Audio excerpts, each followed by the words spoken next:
वंदे मातरम। मैं हूं आपके साथ सीमा चौधरी और बिहार झारखंड के इस बुलेटिन में आप सभी का स्वागत है। चलिए खबरों की ओर रुख करते हैं, जहां गुमला एसपी एहतेशाम वकारिब ने घाघरा थाना का निरीक्षण कर थाना में लंबित मामलों का अवलोकन किया। इस दौरान उन्होंने सभी पुलिस पदाधिकारियों को समय पर किसी भी मामले को निपटारा करने का निर्देश दिया। एसपी ने सभी पुलिसकर्मियों को अपने ड्यूटी के प्रति गंभीर होने की बात कही। उन्होंने कहा कि किसी प्रकार की लापरवाही बर्दाश्त नहीं की जाएगी। आम लोगों की सेवा करने के साथ ही लोगों के साथ बेहतर व्यवहार करना भी पुलिस की जिम्मेवारी है। किसी भी सूचना मिलने पर त्वरित गति से उस दिशा में कार्रवाई की जानी चाहिए। वहीं एसपी ने यह भी कहा कि इलाके में नशीले पदार्थ के सेवन को लेकर के किसी प्रकार की सूचना मिलने पर उसे रोकने को लेकर के जल्द से जल्द कार्रवाई की जाए। इस दौरान एसपी ने पत्रकारों से बात करते हुए कहा कि आगामी पंचायत चुनाव को लेकर के भी पुलिस प्रशासन पूरी तरह से तैयार है। किसी भी स्तर से लापरवाही ना हो, उस दिशा में लगातार काम किया जा रहा है।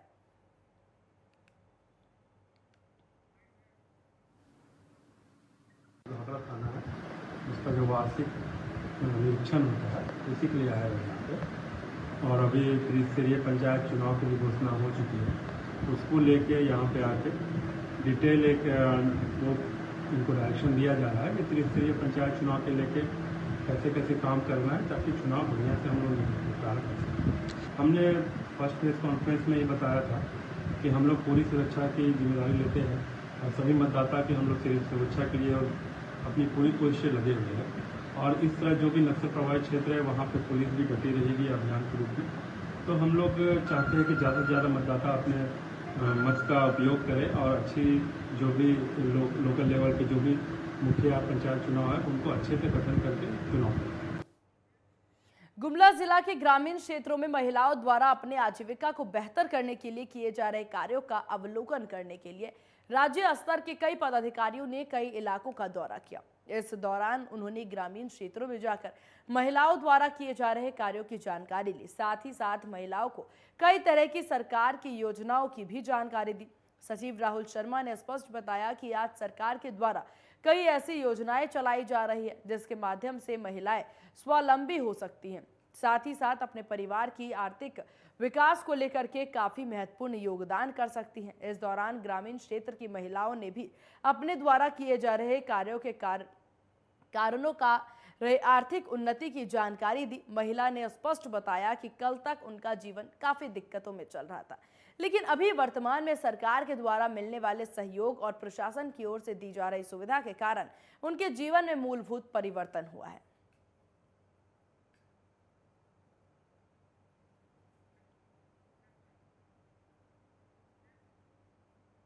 सीमा सुरक्षा बल हजारीबाग एक प्रतिष्ठित प्रशिक्षण संस्थान है। यहां से प्रशिक्षण प्राप्त प्रत्येक जवान युद्ध कौशल और अन्य सामरिक विद्या में निपुण होते हैं। ये संस्थान बुनियादी प्रशिक्षण के अलावा अन्य केंद्रीय बलों, राज्य पुलिस बल और मित्र पड़ोसी राष्ट्र के प्रशिक्षार्थियों को भी बखूबी प्रशिक्षण प्रदान करता है। वहीं सीमा सुरक्षा बल के महानिरीक्षक पीएस बैस ने कहा कि 44 सप्ताह के बुनियादी प्रशिक्षण की कठिन यात्रा के उपरांत आप सभी अपने क्षेत्र में कुशलता प्राप्त कर सीमा सुरक्षा बल में शामिल होने जा रहे हैं। इस शुभ अवसर पर मैं सभी बहादुर प्रशिक्षार्थियों और उनके परिजनों को हार्दिक शुभकामनाएं देता हूं तथा आपके उज्जवल भविष्य की कामना भी करता हूं।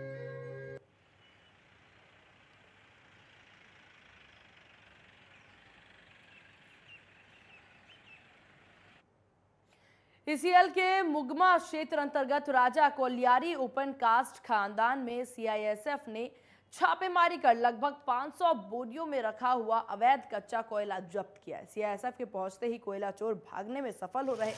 खदान से लगभग 500 बोरियों में भरा हुआ कच्चा कोयला खदान के ऊपर मुहाना पर रखा हुआ था, जिसे सीआईएसएफ की टीम ने जब्त कर लिया और ट्रैक्टर पर लाद करके ईसीएल की कोयला साइडिंग ले गए।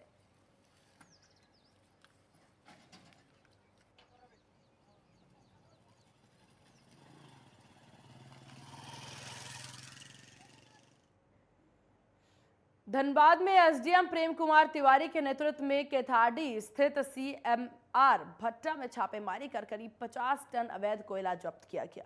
साथ ही भट्टा में 5 अवैध कोयला लदा ट्रक भी जब्त किया गया। इस दौरान उनके साथ निरसा एसडीपीओ पीतांबर सिंह, खेरवार भी मौजूद रहे। एसडीएम प्रेम तिवारी ने बताया कि गुप्त सूचना मिली थी कि भट्टा मालिक अमन सिंह द्वारा गुपचुप तरीके से अवैध कोयले का कारोबार किया जा रहा है। इसी सूचना के आधार पर छापेमारी की गई।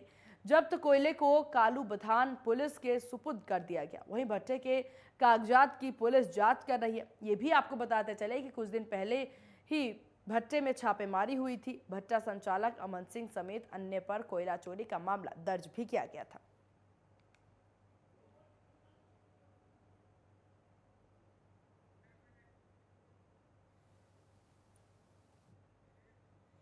लातेहार जिले के बालूमाथ प्रखंड के हारुफ मोड़ के पास ऑटो और बाइक में टक्कर हो गई। हादसे के बाद 3 लोग गंभीर रूप से घायल हो गए।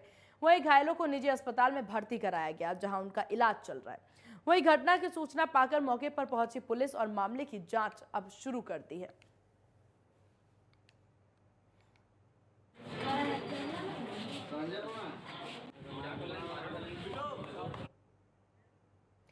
चलिए अब रुक करते हैं बिहार की खबरों की ओर, जहां बाबू वीर कुंवर सिंह की जयंती के मौके पर बिहार के मुख्यमंत्री नीतीश कुमार ने पटना में उनकी प्रतिमा पर माल्यार्पण किया। जिसके बाद मुख्यमंत्री ने कहा कि 1857 की क्रांति में जो वीर कुंवर सिंह का योगदान था, वह योगदान हम कभी नहीं भूलेंगे।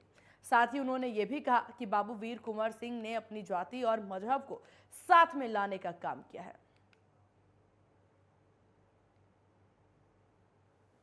और उन पर जो अटैक हुआ, इसके बाद भी वो इसके लिए अपना किया और अंत में उनको जीत तो हासिल ही हुई।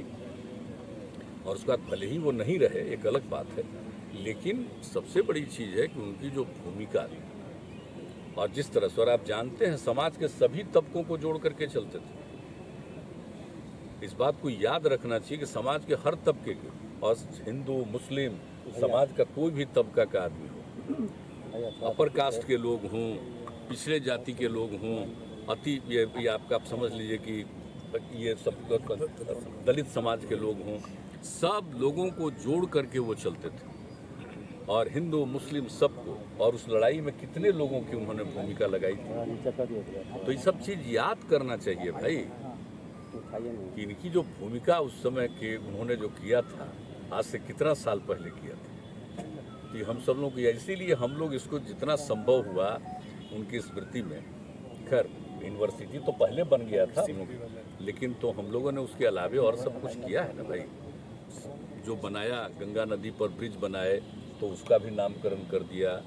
और फिर जब हम ये बनाए एग्रीकल्चर कृषि विश्वविद्यालय बनाए तो उनका भी नामकरण किया। और जहाँ पर ये इनका जगह था, उस जगह को, जगदीशपुर को कैसे विकसित किया, और कितनी बार हम लोग जाते रहे, तो सब हम लोग करते रहे। तो आज के दिन फिर आने का मौका मिला तो भीतर से तो बड़ी मन की खुशी न होती है। आजादी के अमृत महोत्सव के अवसर पर जिले भर में स्वास्थ्य मेले का आयोजन किया जा रहा है। इसी कड़ी में सुपौल सदर प्रखंड के सुखपुर में प्रखंड स्वास्थ्य मेले का आयोजन स्वास्थ्य विभाग के द्वारा किया गया। स्वास्थ्य मेले का उद्घाटन सूबे के ऊर्जा मंत्री विजेंद्र प्रसाद यादव ने विधिवत फीता काट करके किया। इस मौके पर पिपरा के विधायक रामविलास कामत सहित दर्जनों जदयू कार्यकर्ता और स्वास्थ्य विभाग के आला अधिकारी भी मौजूद रहे। स्वास्थ्य मेले में आम लोगों को जागरूक करने के उद्देश्य से मंत्री ने मेले का आयोजन होना बताया। अपने संबोधन में मंत्री ने कहा कि सरकार द्वारा ये दूरगामी पहल है। इसके माध्यम से व्यापक पैमाने पर लोगों को एक तरफ जहां स्वास्थ्य के क्षेत्र में चलाए जा रहे कार्यक्रमों और सुविधा की जानकारी मिलेगी, वहीं सुदूर देहाती इलाके के लोगों को बेहतर स्वास्थ्य लाभ भी मिल पाएगा। इसलिए आप लोगों से निवेदन मैं इतना ही करना चाहूंगा कि सभी लोग अगर कुछ महसूस करती हैं, खासकर महिला, निश्चित रूप से यहाँ जांच शिविर में जांच करवा दें कि क्या दिक्कतें हैं, क्या कठिनाई है। और एक बात और भी, समय पर खाना, समय पर सोना, ये स्वास्थ्य के लिए बहुत ही लाभदायक है, इसको मेंटेन करें। और स्वास्थ्य की सुविधा सबसे बड़ा सबूत है सीखे वाले किधर गए। जब मैं एमएलए बना था उस समय से ही डॉक्टर हूँ। कुत्ता भूखता था सहरसा हॉस्पिटल गए एक बार देखने, विधायक फंड से डॉक्टर, इन्होंने कहा कि डॉक्टर को बैठने की जगह नहीं, और आज तो 250 बेड बन गया। क्या खूबसूरत बिहार में अपने आप में। इस बार भी मुख्यमंत्री जी जो कार्यक्रम किए थे, सुपौल का हॉस्पिटल का फोटो उसमें दिखाया गया था तो हमने पूछा स्वास्थ्य सचिव से क्यों ऐसा किए, कहा सबसे बेहतर स्ट्रक्चर हमारा वही है। और यहाँ रुकते एक बहुत छोटे से ब्रेक ले, ब्रेक के बाद जल्द होंगे हाजिर।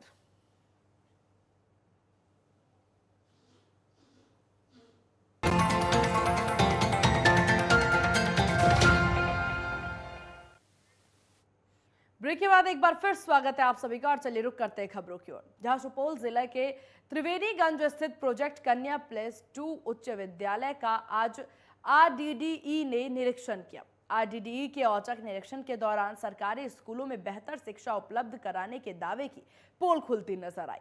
बता दें कि कोशी डिवीजन सहरसा के आरडीडीई जगतपति चौधरी ने आज जब इस विद्यालय का औचक निरीक्षण किया तो उन्होंने कहा कि यहाँ पढ़ाई संतोषप्रद नहीं है।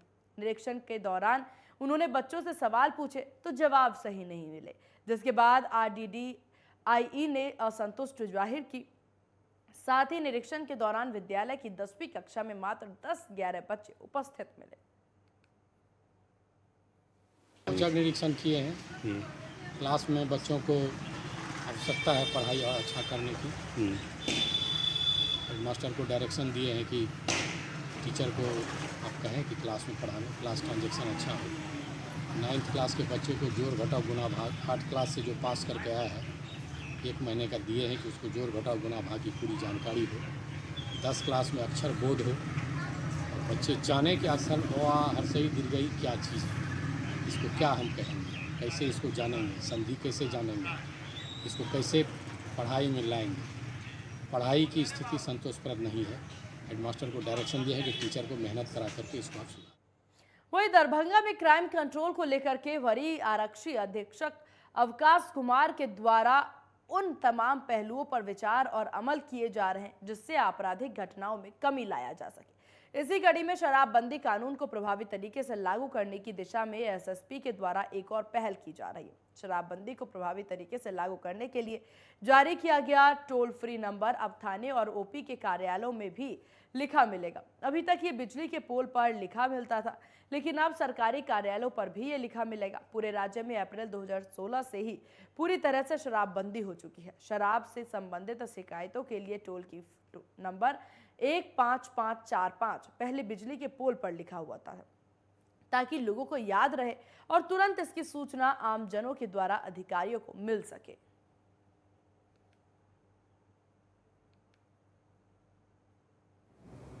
शराबबंदी कानून के इम्प्लीमेंटेशन के लिए जो भी हम लोग को प्रयास करना है, जो एफर्ट्स करने हैं वो किए जा रहे हैं।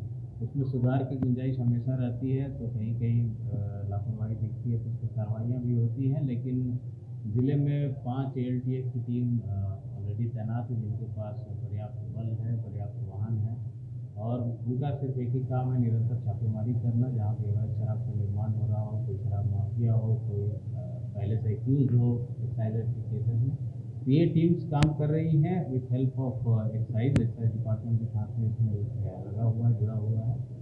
साथ साथ जो टोल फ्री नंबर्स जारी किए गए हैं पटना से एक्साइज डिपार्टमेंट। नालंदा के दुमरावा लालबाग मोड़ के पास गुप्त सूचना के आधार पर देर रात्रि कुछ अपराधी हथियार के साथ योजना बनाते गिरफ्तार किए गए। पुलिस ने कार्रवाई करते हुए रामेश्वर प्रसाद के नेतृत्व में एक लोडेड पिस्टल, 2 जिंदा कारतूस, 3 एंड्रॉइड फोन के साथ गिरफ्तार किया है। माफ कीजिएगा, 3 एंड्रॉइड फोन के साथ उन्हें गिरफ्तार किया गया है। पकड़े गए सभी पेशेवर अपराधी हैं जिनका आपराधिक इतिहास खंगालकर आगे की कार्रवाई की जाएगी। गिरफ्तार अपराधियों का नाम बिट्टू कुमार पिता दिनेश सिंह, कन्हैया उर्फ आलोक कुमार पिता विनय सिंह, मिथुन कुमार पिता बिजली पासवान, ओम प्रकाश पिता संजीव सिंह शामिल हैं।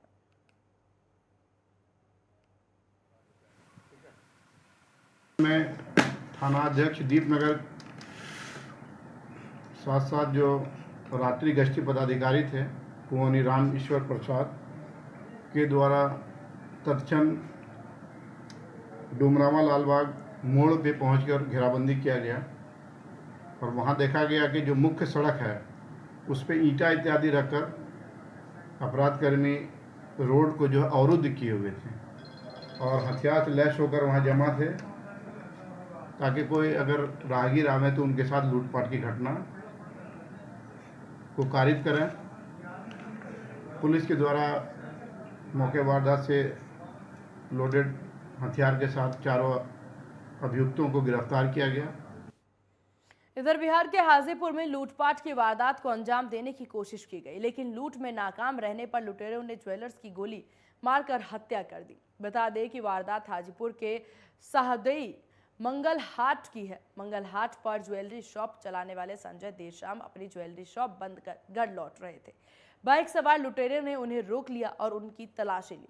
लूट में ज्वेलरी नहीं मिलने पर लुटेरों ने संजय को गोली मार दी। घायल ज्वेलर को आनन फानन में अस्पताल लाया गया, जहां डॉक्टरों ने उसे मृत घोषित कर दिया। वारदात के बाद पुलिस लूट और हत्या की इस वारदात की जांच में जुटी है। बस हम दुकान पर से सीधा चले हैं, वहाँ विमल राय के घर के पास पहुँचे हैं और वहाँ पे हम मेरा गाड़ी को ओवरटेक किया है, सामने से बाइक लगा दिया है। ठीक है, जब सामने से लगाया है हम बाइक रोक दिए हैं और जब हम बाइक रोके हैं तो बोलता है सीधा सामान निकालो। मेरे पास तो कुछ नहीं था, सिर्फ दुकान का चाबी है, मोबाइल है, जो जेब में 2-4 हज़ार रुपया है सो है। हम बोले कि मेरे पास जो पैसा है ले लो, मोबाइल है ले लो, दुकान का चाबी है ले लो। तो बोलता है नहीं, दुकान का सामान है सो लाओ। मेरे पास तो कुछ था नहीं, हम देंगे क्या? हम कुछ नहीं दिए।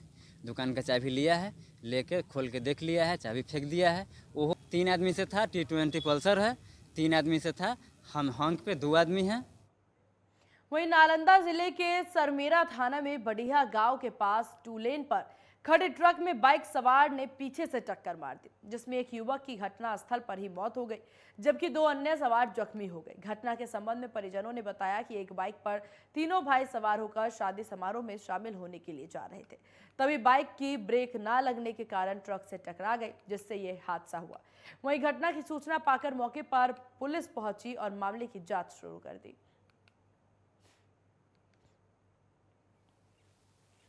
रात्रि करीब 10 बजे सूचना मिली।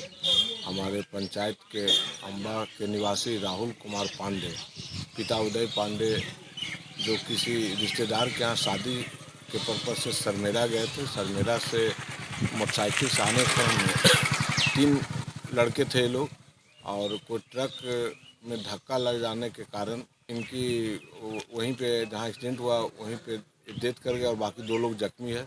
हम लोग सदर नालंदा जिले के नूरस राय थाना अंतर्गत नारी इत्यारी गांव के समीप बदमाशों ने इलेक्ट्रॉनिक दुकान को अपना निशाना बनाते हुए नकदी समेत करीब 4 लाख रुपए मूल्य के सामान को चुरा लिया।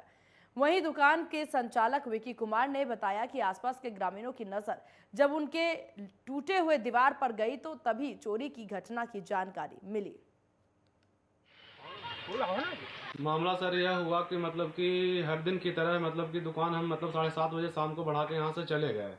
सुबह मतलब कि जो निजी नज़दीकी आदमी होते हैं उनके द्वारा सूचना प्राप्त हुआ हमारे दादाजी को। दादाजी हमें सुबह उठाने के लिए आए, हम सोए हुए थे उस समय।